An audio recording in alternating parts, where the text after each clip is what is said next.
Salut à vous, c'est Kuroki Sensei, j'espère que vous allez bien. Moi ça va super bien de mon côté. Tout d'abord, désolé pour mon absence. Entre les cours et le taf, je n'avais vraiment pas le temps pour pouvoir poster des vidéos bien travaillées. Donc je m'excuse encore pour ça. Déjà, avant de commencer la vidéo, certains se sont abonnés à ma chaîne via mes shorts Dragon Ball que j'ai postés récemment. Alors je me suis dit, pourquoi ne pas parler de Dragon Ball et de Hunter x Hunter? J'aimerais avoir votre avis, alors dites-le moi en commentaire. Mon but est d'élargir mon panel de vidéos pour faire grandir davantage la chaîne. Tenez, je vous laisse cette vidéo Dragon Ball que j'ai réalisée. Allez la checker et faites-moi part de vos ressentis en commentaire. Et j'ai également constaté que plusieurs personnes regardent mes vidéos mais ne s'abonnent pas à la chaîne. Les gars, abonnez-vous pour me donner de la force et m'encourager. Vous pouvez également liker ou disliker la vidéo si elle vous a plu ou pas. Ça aide pour le référencement de YouTube. Et partagez également mes vidéos à vos proches et sur vos réseaux sociaux, pourquoi pas. Bon, revenons au vif du sujet et intéressons-nous à notre vidéo. Kakashi contre Kisame, c'est le sujet de la vidéo d'aujourd'hui. Et la prochaine fois, on fera Itachi contre Guy.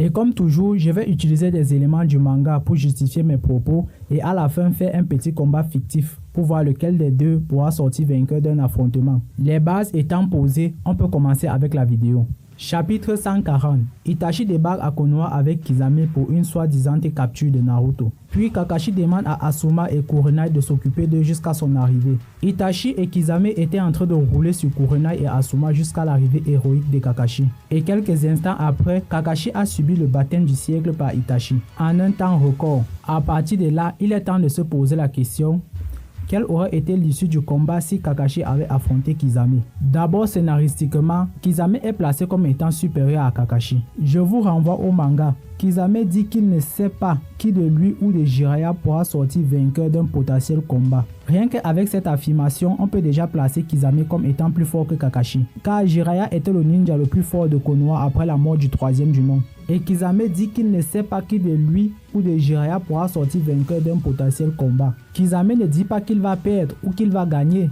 mais que l'issue du combat reste incertain. Les paroles du manga changent un peu de ceux de l'anime, parce que tous ceux qui ont regardé l'anime pensent que Kisame a dit qu'il ne pouvait pas affronter Jiraiya et que lui et Kakashi n'avaient pas le niveau.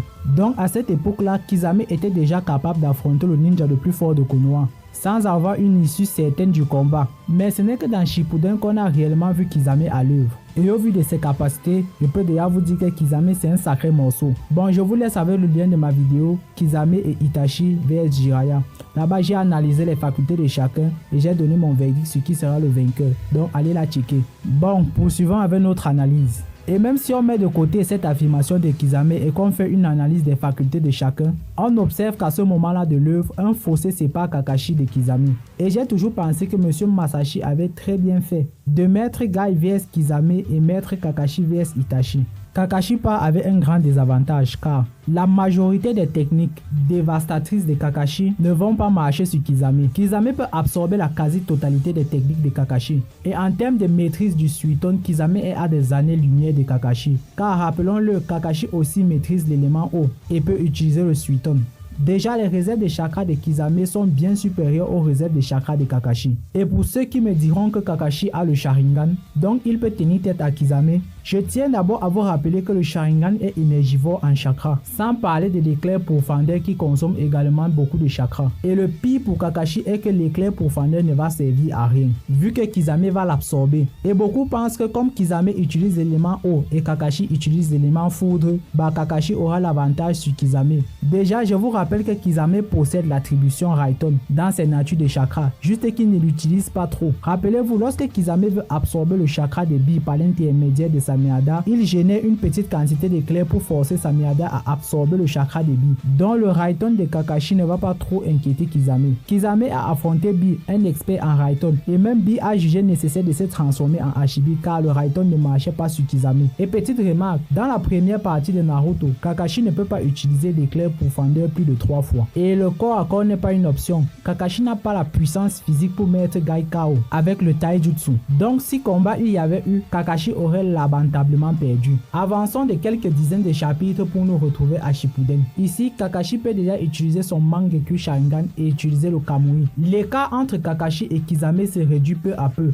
mais ça reste toujours insuffisant. Dans Shippuden, lorsque Kakashi nous fait une démonstration de son Kamui face à Deidara, il semble avoir du mal à bien viser sa cible. Et avec cette nouvelle pupille, Kakashi semble être limité à 2 utilisations de Kamui. Vous êtes nombreux à penser qu'avec son Sharingan, Kakashi va avoir un certain avantage. Ce qui est vrai, mais pas tellement. Je m'explique. Alors, il est vrai que le Sharingan va énormément booster les capacités de Kakashi, mais le partenaire de Kisame au sein de l'Akatsuki, c'est Itachi. Et ce qui est sûr, ils ont déjà eu à faire des petits combats. Ce qui laisse à penser que Kisame connaît plein de trucs sur le Sharingan. Donc, Kakashi ne pourra pas compter sur l'effet de surprise. Et il faut aussi oublier l'option de copier les techniques de Kisame. Ce mec a presque 8 fois les réserves de chakra de Kakashi. Je vous signale que Neji a été choqué par un clone possédant 30% du chakra de Kisame. Et Neji est allé jusqu'à dire qu'il n'a pas vu quelqu'un posséder autant de chakras depuis Naruto. Vu ses réserves de chakra, Kisame peut spammer les techniques Suiton voraces en chakra sans difficulté. Et si Kakashi essaie de copier ces techniques pour les réutiliser, bah c'est le game over assuré pour Kakashi. Je sais pas si vous vous rendez compte, mais là on parle d'un Kakashi qui va utiliser le Sharingan plus l'éclair profondeur plus des techniques de Kisame. Ça en fait un peu trop quand même, car tous les éléments que je viens de citer sont un peu trop énergivores en chakra. Donc non seulement les techniques de Kakashi sont voraces en chakra, mais Kisame a encore la possibilité de pouvoir absorber les jutsu que Kakashi pourra générer. Pour info, Sameada peut absorber jusqu'à 6 manteaux de queue de Hashibi.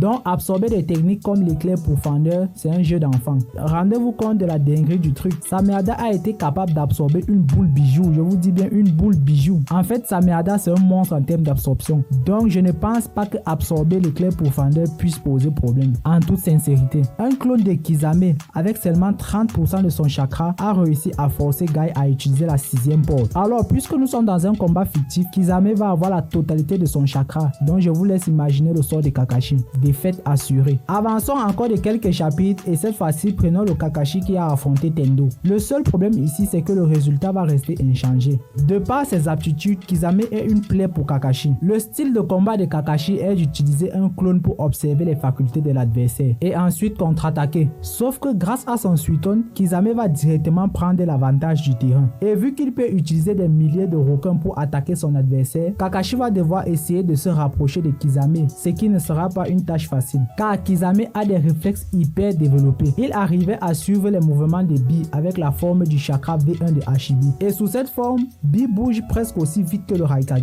Donc malgré le fait que Kakashi ait énormément progressé dans la maîtrise de son Sharingan, face à un adversaire comme Kisame, il sera toujours en difficulté. Et beaucoup pensent que Kakashi peut utiliser le Kamui pour arracher la tête de Kisame directement. Les gars, je vais vous demander de redescendre sur terre. Lors de la 4e grande guerre, Kakashi a essayé d'arracher la tête de Gedo Mazo, mais ça n'a pas marché. Donc il y a des limites aux parties du corps de son adversaire que Kakashi ne peut pas directement téléporter ailleurs. Téléporter une main ou un pied ça passe encore, mais téléporter directement la tête, je ne pense pas que ça soit possible, aussi facilement du moins. Je dis ça parce que lors de son affrontement face à Tendo, il aurait pu utiliser Kamui pour arracher la tête de Tendo directement, mais il ne l'a pas fait. Donc ce sont des questions que je trouve qu'il faut se poser avant d'affirmer quoi que ce soit. Et pour augmenter sa puissance, Kisame peut encore fusionner avec Sameada. Cette fusion permet de booster la vitesse, la puissance, l'endurance et les réflexes de Kisame. La seule option ici pour Kakashi serait d'utiliser un Genjutsu. Mais hélas, Kakashi n'a pas de technique de Genjutsu très puissante. Donc malheureusement ici encore, ce Kakashi est encore inférieur à Kisame. Poursuivons notre analyse avec le Kakashi de la 4e grande guerre ninja. Et ici encore, je suis désolé pour les fans de Kakashi, je sais qu'ils vont me tomber dessus, mais il n'a toujours pas le niveau pour réussir à battre Kisame. Je m'explique encore une fois de plus.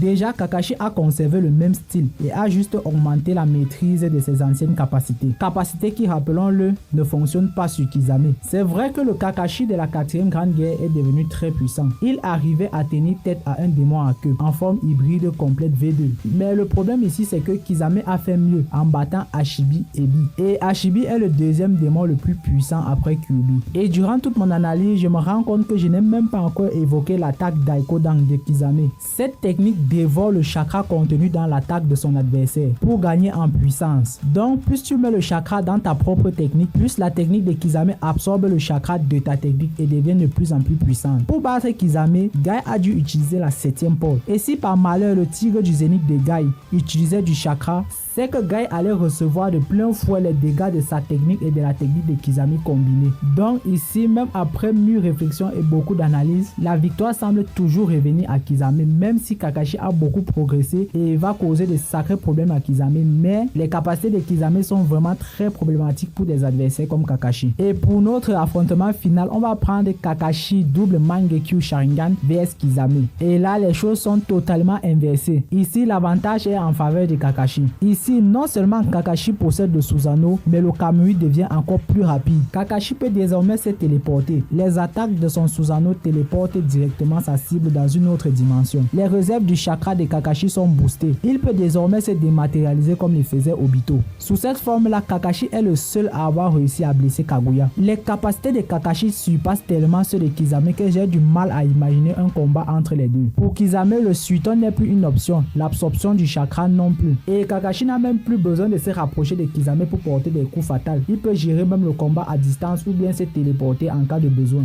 Donc ici, grosse victoire de Kakashi sans difficulté. Bon les gars, c'est la fin de la vidéo. N'hésitez pas à me dire ce que vous avez pensé de mon analyse en commentaire. Je sais qu'on ne peut pas toujours être d'accord. Donc faites-moi part de vos idées en commentaire. Ça me ferait très plaisir de les lire. Et surtout, on reste poli. Et si tu es nouveau sur la chaîne, like et abonne-toi. Et n'oublie pas aussi de partager la vidéo à tes proches. On se retrouve bientôt pour une nouvelle vidéo. Peace out.